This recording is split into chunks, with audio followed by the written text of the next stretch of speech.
৭৫ বছরের রেকর্ড বৃষ্টির পর পেরিয়েছে ৩ দিন, এখনো পানিবন্দী দুবাইয়ের বড় বড় অনেক সড়ক মহাসড়ক। ডুবে আছে গাড়ি, কোমর পানিতে হাঁটতে বাধ্য হচ্ছেন পথচারীরা। বিশেষ ধরনের ট্রাক দিয়ে চলছে পানি নিষ্কাশনের চেষ্টা। এই কদিন ঘরবন্দি প্রবাসীরা আবারও কর্মস্থলে ফিরতে শুরু করেছেন। দ্রুত পানি নিষ্কাশনের উদ্যোগে শহরের অনেক এলাকায় পানি নেমে গেছে। ছোট বড় অফিস, হোটেল, রেস্তোরাঁ, বাগান সব ধরনের কর্মক্ষেত্রে ফিরেছে কাজের গতি। বৃষ্টির পরে তো এখন আমাদের একটা সপ্তাহ কাজের চাপ বেড়ে গেছে এবং কি পরবর্তীতে আরও এক সপ্তাহ আছে, আমাদের কোনো রেস্ট নেই, কোনো কিছু নেই। মানুষ আসতেছে, কাস্টমার বাড়তেছে আস্তে আস্তে, এবং আমাদের বেচা কিনা সেল সফর মোটামুটি ভালো দিকে আসতেছে। ওভারঅল পুরো দুবাইতে আলহামদুলিল্লাহ পানি নিষ্কাশন করে ফেলছে। তো আমরা আজকে থেকে স্বাভাবিক অফিস করছি আমরা আলহামদুলিল্লাহ। গেল মঙ্গলবার ২৪ ঘন্টার কম সময়ে ২৫৫ মিলিমিটার বৃষ্টির সাক্ষী হন সংযুক্ত আরব আমিরাতের বাসিন্দারা, যা সারা বছরের স্বাভাবিক বৃষ্টিপাতের দ্বিগুণ। নজিরবিহীন বৃষ্টিতে তলিয়ে যাওয়া শারজাহ ও আজমান শিল্প এলাকার কিছু জায়গায় এখনও পানিবন্দী অনেকে। ভূমিতে বৈদ্যুতিক সংযোগ থাকায় নিরাপত্তার ঝুঁকির কারণে এসব এলাকায় বিদ্যুৎ সংযোগ বিচ্ছিন্ন রাখা হয়েছে। ইন্টারনেট কানেকশন নাই, খাওয়া দাওয়ার কষ্ট।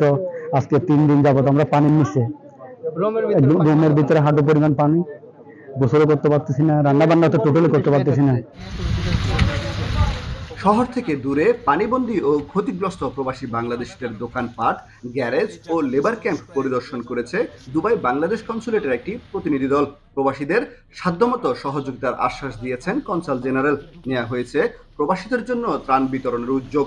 আমাদের কার্যক্রম শুরু করেছি, আর কোন ধরনের সহায়তা তাদের প্রয়োজন সেটি আসলে সরেজমিনে দেখার জন্য আমরা এসেছি, এবং এখানে বিভিন্ন জনের বিভিন্ন ধরনের সমস্যা আছে। হ্যাঁ, তা যাদের খাদ্যের প্রয়োজন তাদেরকে সেরকম আমরা সহায়তা দেব। এদিকে ঝড়ের পর সৃষ্ট বিমান জট এখনো না কাটায় দুবাই বিমানবন্দরে অব্যাহত আছে ফ্লাইটের বিলম্ব। সংকট নিরসনে শুক্রবার থেকে ৪৮ ঘন্টার জন্য ফ্লাইটের অবতরণ সীমিত করেছে বিমানবন্দর কর্তৃপক্ষ। অন্যদিকে রেকর্ড বৃষ্টিপাতের পর দেশটিতে চলমান পুনর্বাসন প্রক্রিয়ার মধ্যেই আবহাওয়া বিভাগের দুঃসংবাদে উদ্বিগ্ন বাসিন্দারা।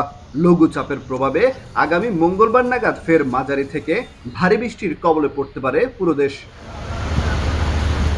কামরুল হাসান, জনি, এখন সংযুক্ত আরব আমিরাত। হে বৎস, গ্লুকোজের অভাবে তোমার দুনিয়া এখনো ওলটপালট। এই নাও SMC glucose powder drink bolt. এটা শরীর মন চাঙ্গা করে কনফিডেন্স বাড়ায়। বোল্ট, অন থাকুন সারাক্ষণ।